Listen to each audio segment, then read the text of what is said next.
What becomes truly fascinating is that the heart doesn't simply respond to the present moment. It appears to be informed by moments that have not yet arrived. When I first encountered this idea, I approached it cautiously because it challenges one of our most basic assumptions about time. We are taught that the future does not exist until it happens.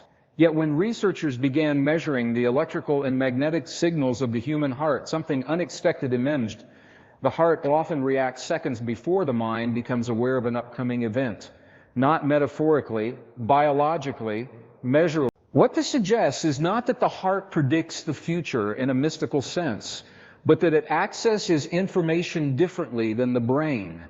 The heart generates a powerful electromagnetic field, far stronger than that of the brain, and this field interacts constantly with the environment. From this perspective, the heart is less like a pump and more like a sensory organ continuously scanning for patterns beyond linear time. Ancient traditions hinted at this long before modern instruments existed. In many cultures, the heart was considered the seat of wisdom, intuition, and moral knowing. Decisions were not meant to be made purely with thought, but with feeling informed by awareness. Today, neuroscience and physiology are slowly catching up to what those traditions already understood. The heart contains its own network of neurons capable of learning, remembering, and communicating independently. This is where belief becomes crucial. Belief is not merely an idea we hold in the mind, it is a biological instruction.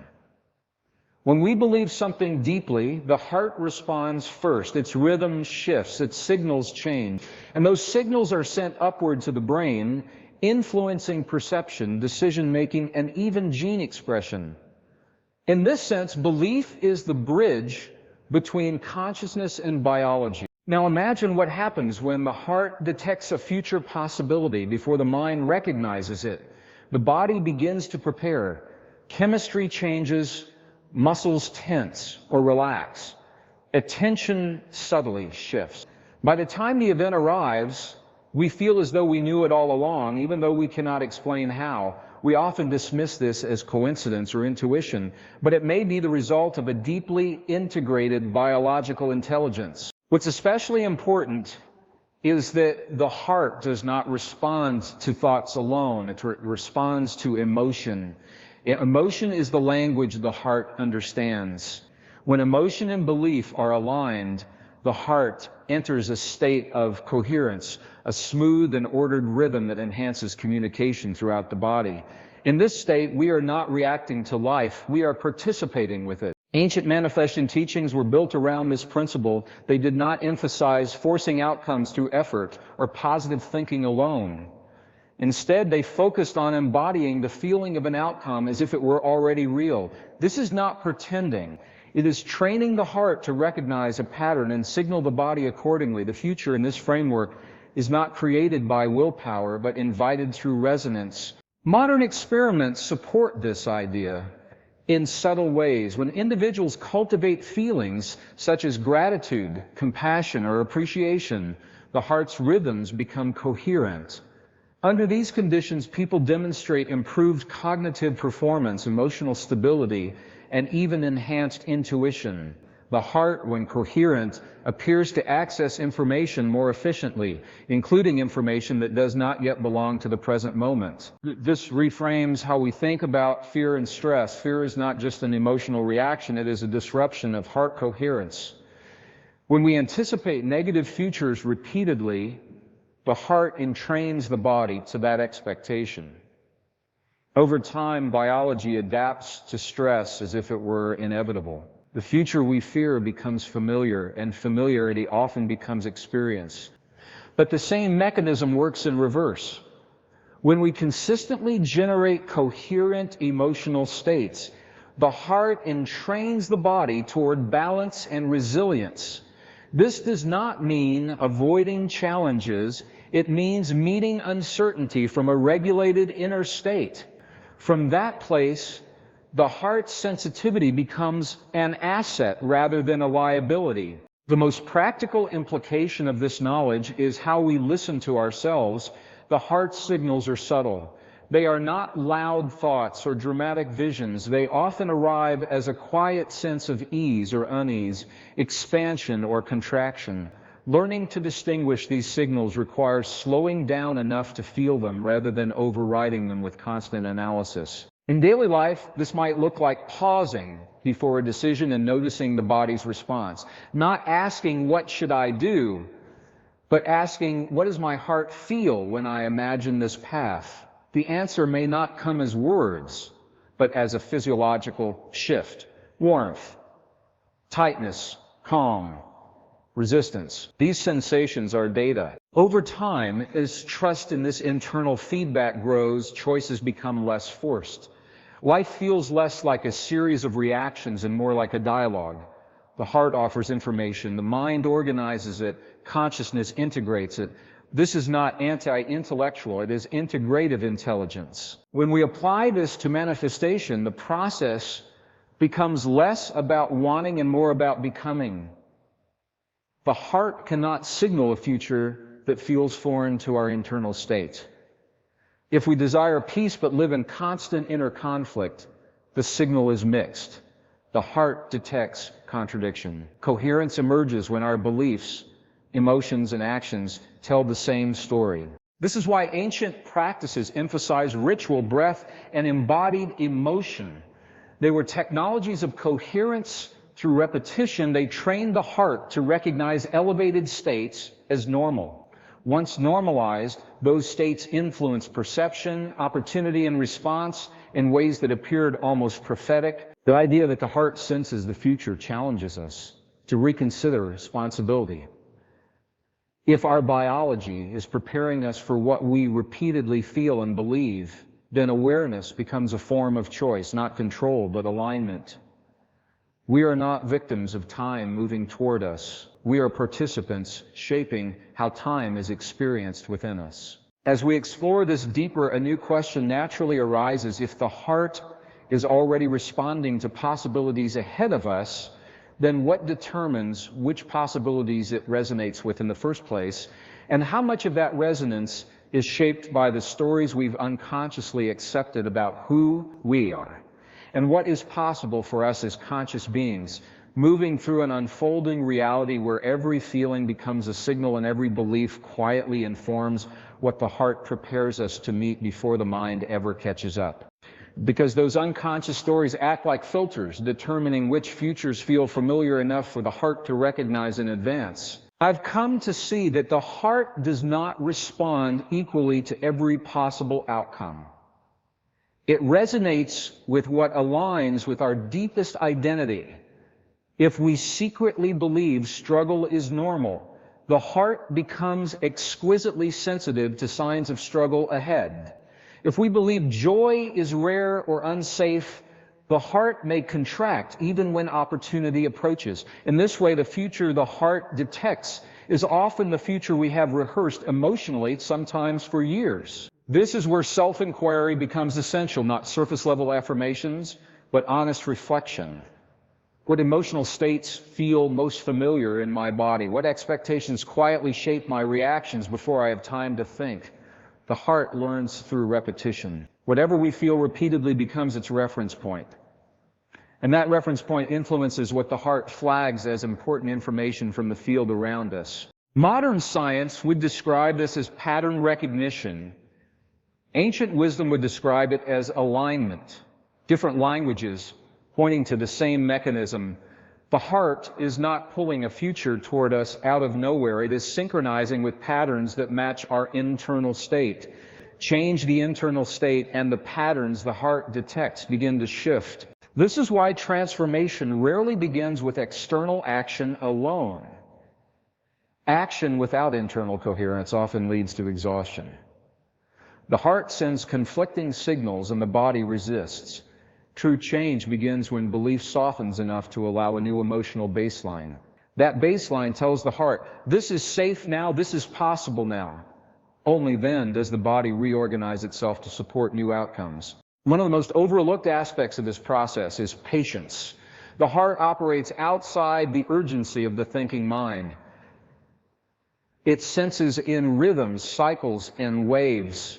When we demand immediate proof, we often override subtle signals with forceful logic. Learning to work with the heart means learning to trust gradual shifts, intuitive nudges, and moments of resonance that don't yet make rational sense. In practice, this might feel like being drawn to a conversation, a book, or a place without knowing why. Later, the reason becomes obvious. The heart recognized a meaningful pattern before the mind assembled the narrative. When we honor these impulses, life begins to feel guided rather than random. Breath plays a powerful role here. Slow, intentional breathing directly influences heart rhythms. When the breath becomes steady, the heart follows. When the heart stabilizes, perception widens.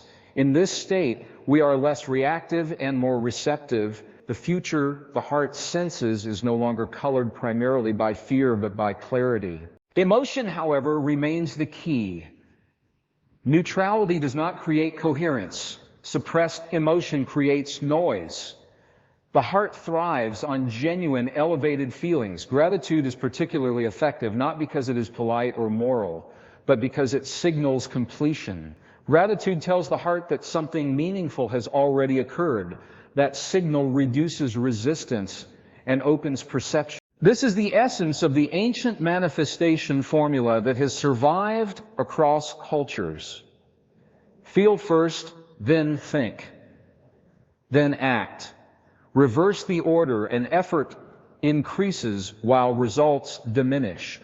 Follow the order and action feels supported rather than strained. What's important to understand is that coherence does not mean constant positivity. It means emotional honesty combined with regulation.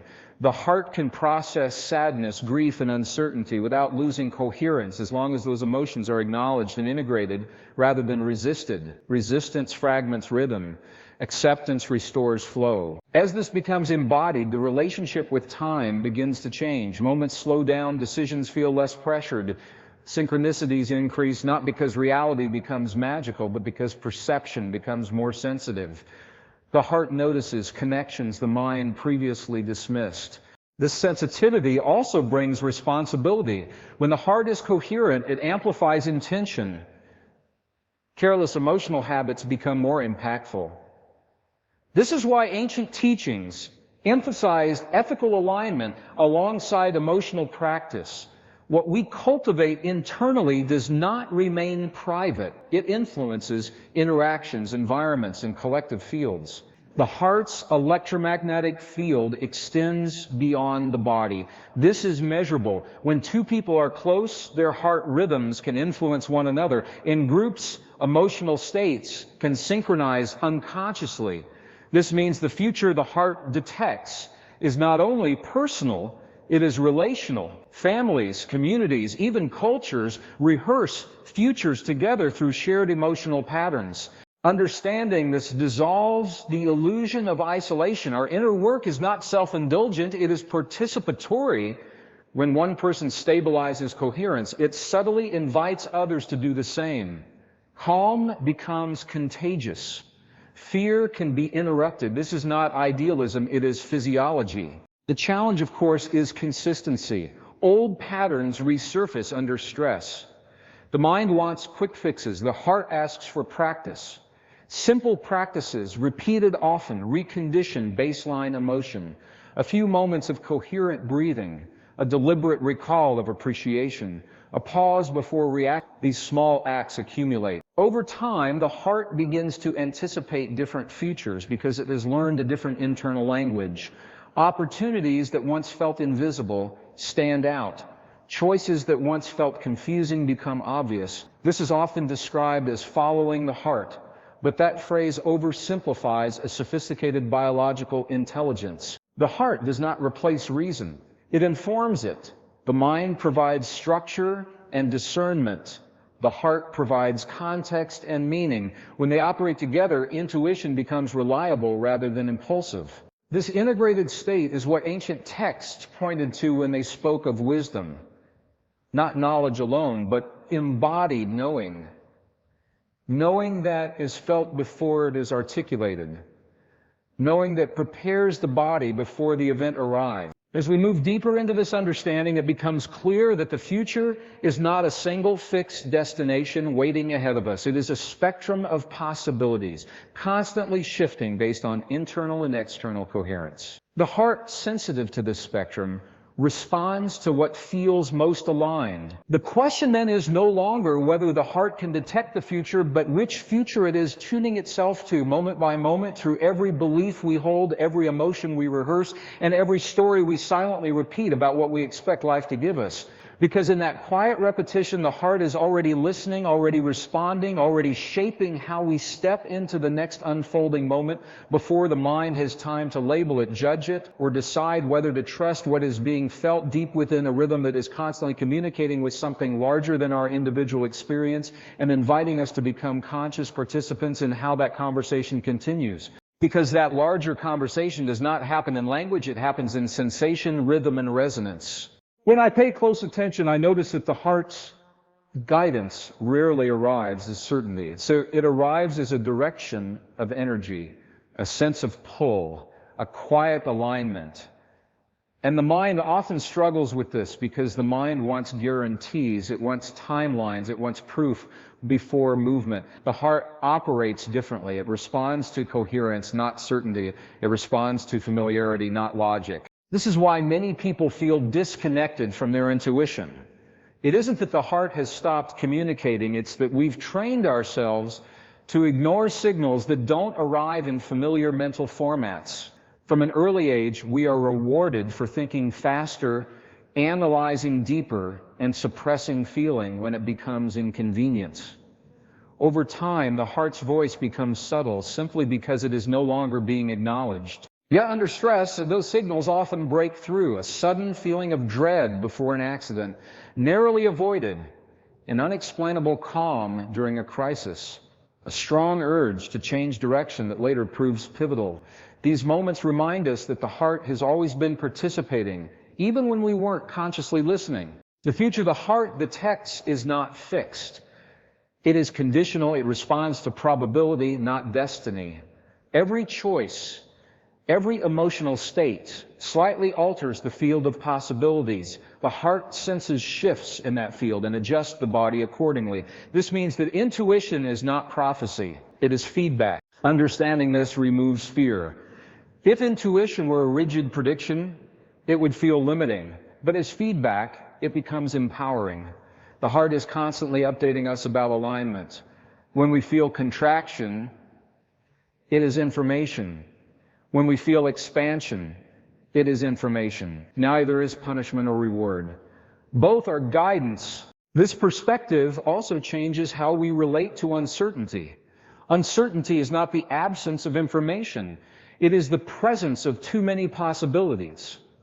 The heart helps us navigate uncertainty by narrowing focus to what feels coherent.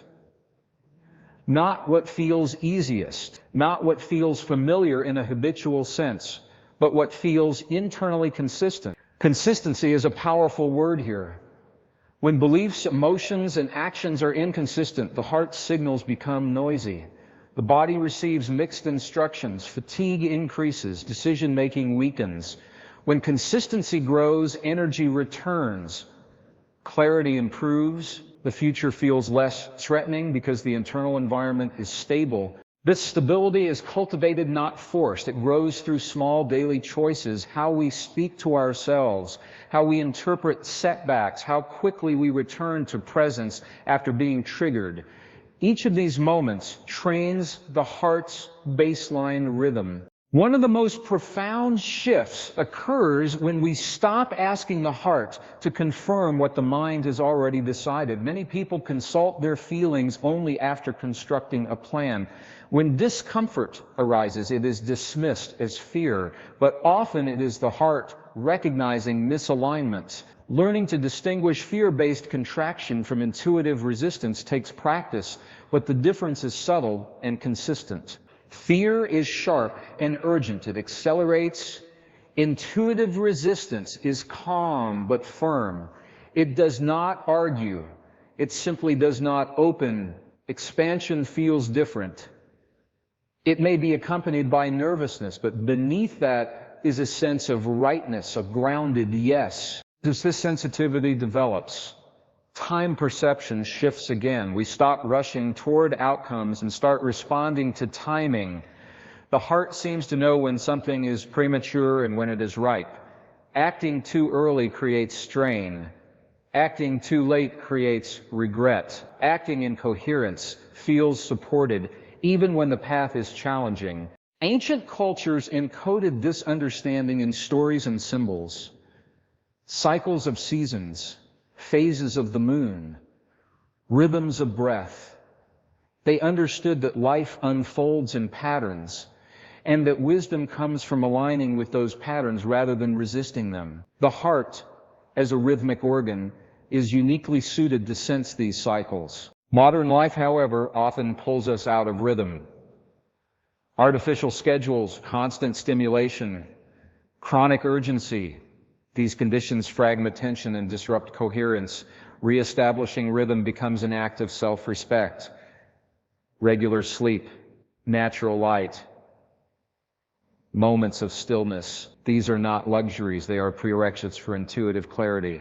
The heart's ability to sense future possibilities strengthens in environments of safety, psychological safety, emotional safety. When the nervous system is constantly on alert, perception narrows to survival. When safety is restored, perception widens. This is why healing past trauma often unlocks intuition. Energy once used for protection becomes available for awareness. It is also why compassion matters. Self-compassion first. Harsh self-judgment creates internal threat. The heart responds by constricting. Gentle curiosity creates internal safety. The heart responds by opening. From that openness, information flows. As individuals develop this capacity, collective dynamics begin to shift. Groups that cultivate emotional coherence make better decisions. Leaders who are regulated inspire trust. Communities that prioritize connection recover more quickly from disruption. The heart's intelligence scales. This brings us back to belief.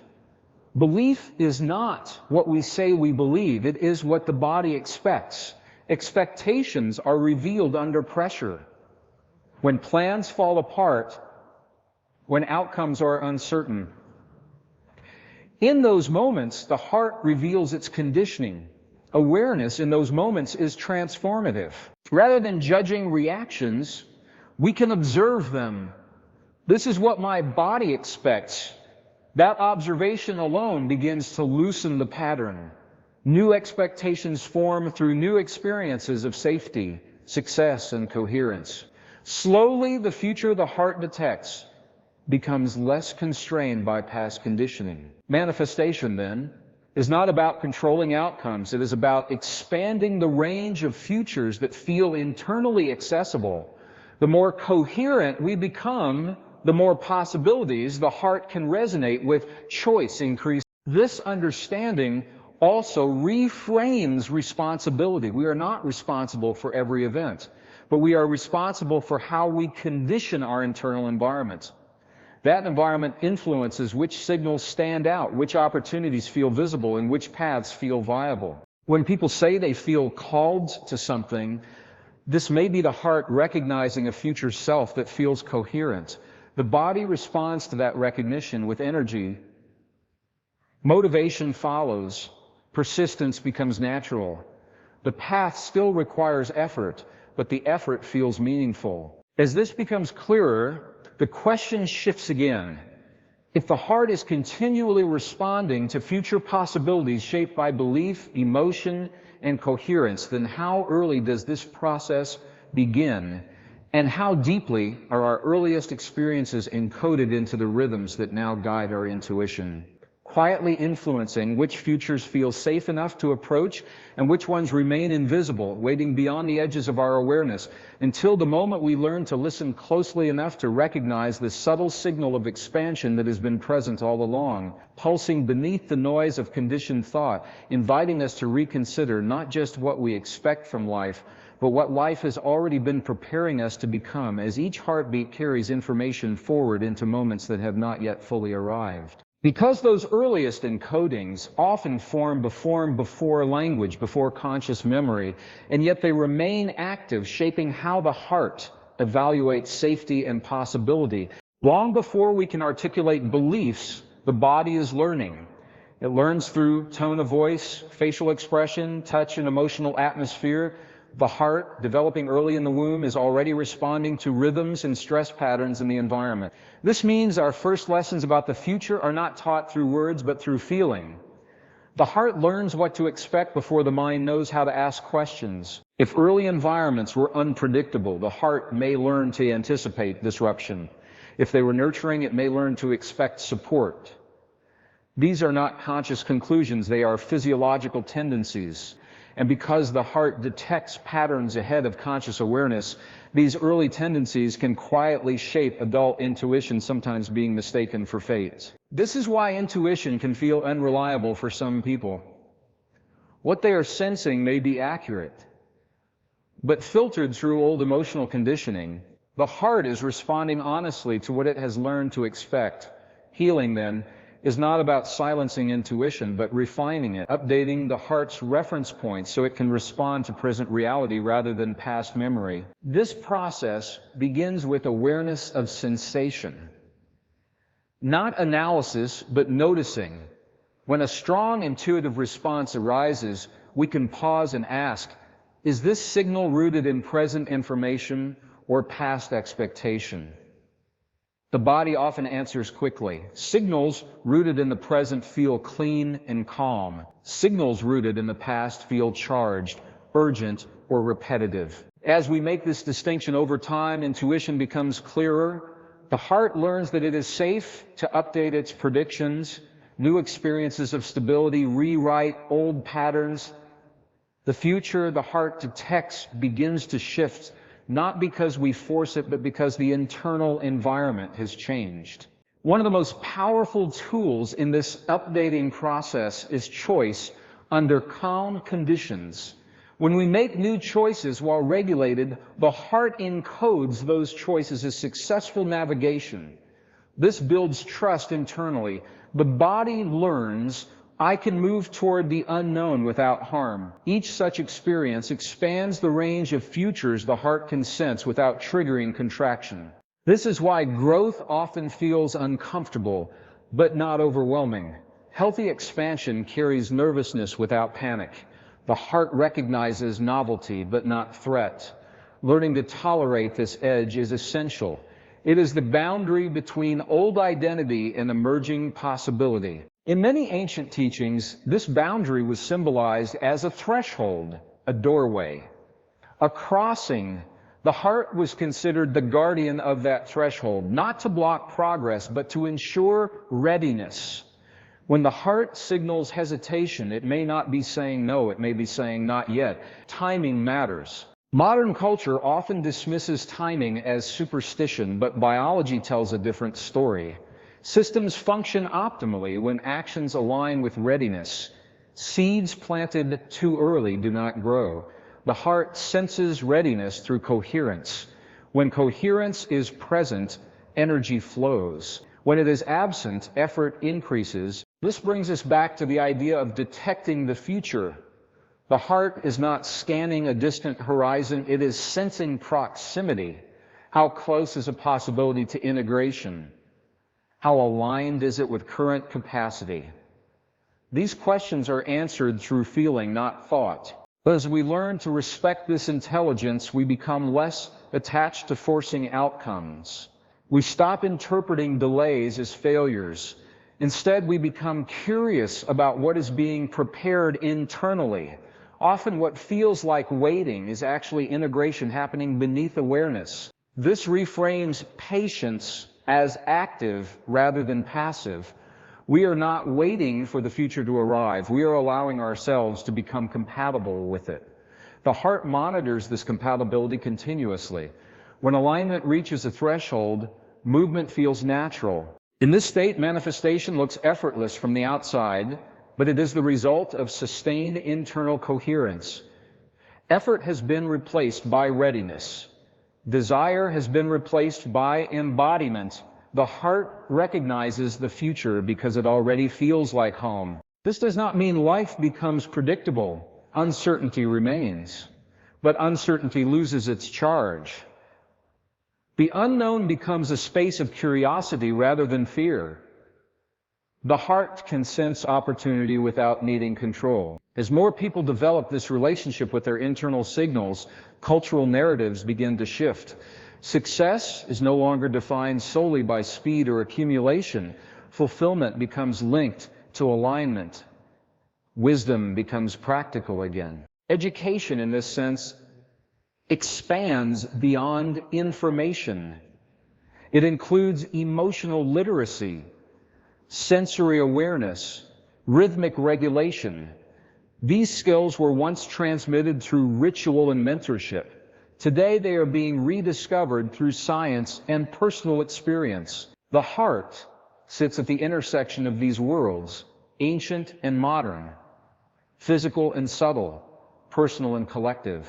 Its ability to detect future possibilities reminds us that time may not be as linear as we once believed. Information may not flow in one direction only. This realization invites humility. We are not the sole authors of our lives, but we are co-authors. The heart participates in the writing process, offering feedback before the next chapter unfolds. Ignoring that feedback does not stop the story, but it often makes it harder to read. Listening does not require special gifts. It requires presence. It requires slowing down enough to notice what is already happening. The heart is not hidden. It is simply quiet compared to the noise we have learned to prioritize. As we quiet that noise, even briefly, patterns emerge. Certain choices consistently bring ease. Others consistently drain energy. These patterns are not random. They are the heart's data accumulated over time. Trust builds gradually. We test small signals first. We notice outcomes. Confidence grows. Eventually, the relationship deepens. Decision-making becomes less reactive. Life feels less like a struggle against time and more like a collaboration with it. At this point, the question shifts once again, not what will happen, but who am I becoming as I listen? Because every moment of attention shapes identity. Every choice of coherence reinforces a way of being.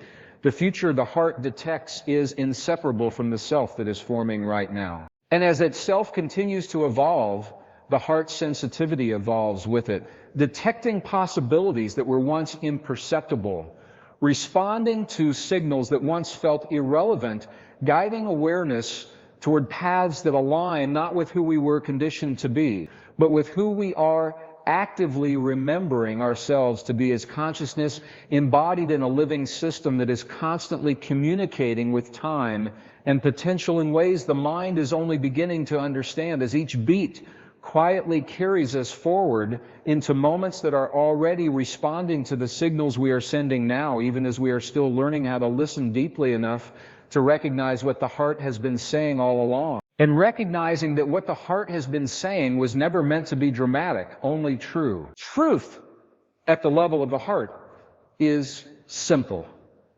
It does not persuade or insist. It resonates. When something is aligned, the body relaxes into it. When something is not, tension appears without explanation. The challenge is that we live in a culture that has learned to override these signals in favor of external validation. We trust metrics more than sensation. We trust consensus more than coherence. Yet the heart does not operate by consensus. It operates by congruence. It asks one quiet question over and over again: does this match who you are becoming? Not who you are told to be, not who you think you should be, but who your system is organizing itself around moment by moment. This is why the heart's relationship to the future is so intimate. The future it responds to is inseparable from identity. As identity shifts, so does intuition. As values deepen, so does sensitivity. This means intuition is not static. It evolves as we evolve. One of the most revealing moments in this process is when the heart withdraws energy from something that once felt right. a career path, a relationship, a goal, the mind often interprets this as failure or loss of motivation. But from the heart's perspective, it may be graduation, the future that once fit no longer does. If we ignore this signal, we often experience burnout, resentment, or chronic dissatisfaction. The heart continues to signal misalignment, but the mind keeps pushing forward. Eventually, the body intervenes. Illness, exhaustion, or crisis forces a pause, not as punishment, but as correction. When we begin to see symptoms as messages rather than enemies, the dialogue changes. The heart is not trying to stop us from living. It is trying to redirect us toward coherence. The future it is sensing requires a different internal posture. This brings us to the role of courage. Listening to the heart is not always comfortable. Coherence may require letting go of identities that provided security. It may ask us to disappoint expectations that were never truly ours. The heart senses futures that are authentic, not necessarily approved. Authenticity, however, carries energy. When we move toward what is true for us, effort feels lighter even when challenges increase. Resistance decreases because the system is aligned. This alignment is what many people describe as being in flow. The heart is synchronized with intention, action, and meaning. Flow is not constant, but it is recognizable.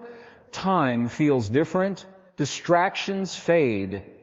Focus sharpens without strain. These states are clues. They reveal how the heart responds when present actions align with future potential. Over time, these experiences teach us to trust process over prediction. We stop needing to know exactly how things will unfold. We only need to know the next coherent step. The heart excels at this scale. It rarely reveals the whole map, but it reliably points to the next turn. This step-by-step guidance is deeply practical. It prevents overwhelm. It keeps us engaged. It honors complexity without paralysis. The future becomes something we walk into, not something we try to see all at once. Ancient pilgrimage traditions were built on this principle. The path revealed itself through movement. Stopping too long to analyze would stall progress. Moving blindly would create danger. The heart balanced awareness and action. In modern life, we often want certainty before movement, but certainty is a mental construct. Coherence is a bodily state. When coherence is present, movement is safe even without certainty. The heart knows when enough information is available to proceed. This understanding reshapes how we approach decisions. Instead of asking for guarantees, we ask for alignment. Instead of waiting for fear to disappear, we notice whether fear is accompanied by expansion or contraction. Fear with expansion signals growth. Fear with contraction signals protection. This distinction is subtle but transformative. It turns anxiety into data rather than obstruction. The heart becomes a compass rather than a critic. As this relationship deepens, something else becomes apparent. The heart's sensitivity to the future increases when we are present, not distracted presence, but embodied presence. When attention is fragmented, signals blur. When attention settles in the body, clarity increases. Practices that bring attention back into sensation are therefore not spiritual luxuries. They are functional tools. Walking without headphones, eating without screens, breathing consciously for a few minutes. These moments recalibrate perception. Presence restores temporal sensitivity. The heart senses micro shifts in possibility that the mind overlooks. These micro shifts accumulate. Small choices lead to large changes over time. This is why the heart often guides through subtle redirections rather than dramatic interventions. A conversation avoided, a pause taken, a question asked. Each small adjustment alters trajectory. The future detected shifts accordingly. When people speak of destiny, they often imagine a fixed endpoint. The heart reveals something different. Destiny is dynamic. It responds to participation. It emerges through relationship. This relational view of time dissolves the idea that we are late or early in life. We are simply in process. The heart senses readiness, not age. Some paths open later because coherence takes time to build. Others open early because familiarity is already present. Comparison loses relevance here. Each system has its own rhythm. Forcing alignment with someone else's timeline creates dissonance. The heart resists being rushed into futures it has not prepared for. Respecting rhythm requires trust. Trust grows through experience.